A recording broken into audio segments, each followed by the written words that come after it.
नमस्कार, आप देख रहे हैं अपना बिहार, आपके साथ मैं हूं अलीम अतहर।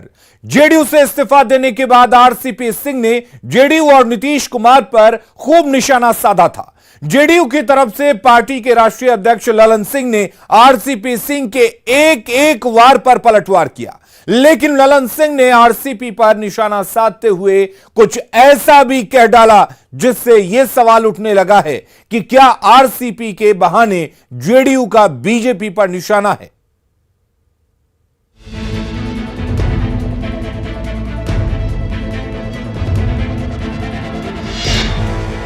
कि उनका तन यहां था और उनका मन कहीं और था।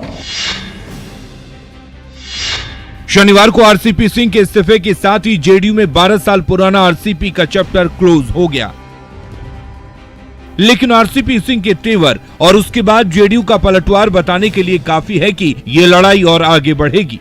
हमने कहा कि षड्यंत्र हुआ, साजिश हुई और नीतीश कुमार जी का कद छोटा करने की साजिश हुई। अब साजिश का खुलासा हमने कहा है कि जब समय आएगा तो भी बता देंगे। शनिवार को आरसीपी सिंह की तरफ से किए गए वार पर जेडीयू के राष्ट्रीय अध्यक्ष ललन सिंह ने जमकर पलटवार किया। आरसीपी सिंह की तुलना केयरटेकर से करते हुए ललन सिंह ने कहा कि उन्हें मालिक होने की गलतफहमी हो गई थी और वो पार्टी में रहकर पार्टी को डुबाने में लगे थे।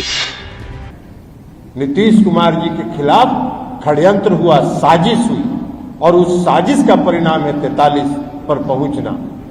ललन सिंह ने चिराग मॉडल का भी जिक्र किया और नीतीश कुमार के खिलाफ षड्यंत्र का आरोप लगाया।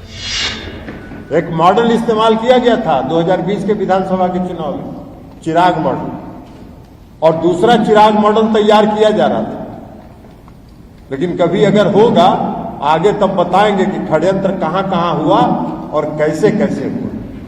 हालांकि ललन सिंह ने खुलकर किसी पार्टी का नाम नहीं लिया, लेकिन एक खास पार्टी से आरसीपी सिंह की नजदीकी का जिक्र कर संकेत दे दिया।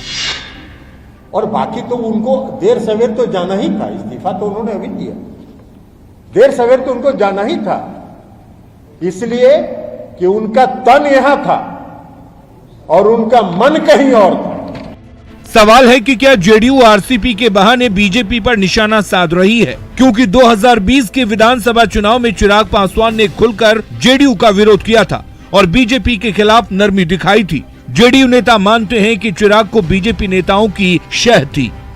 न्यूज़ 18 के लिए पटना से शैलेंद्र की रिपोर्ट।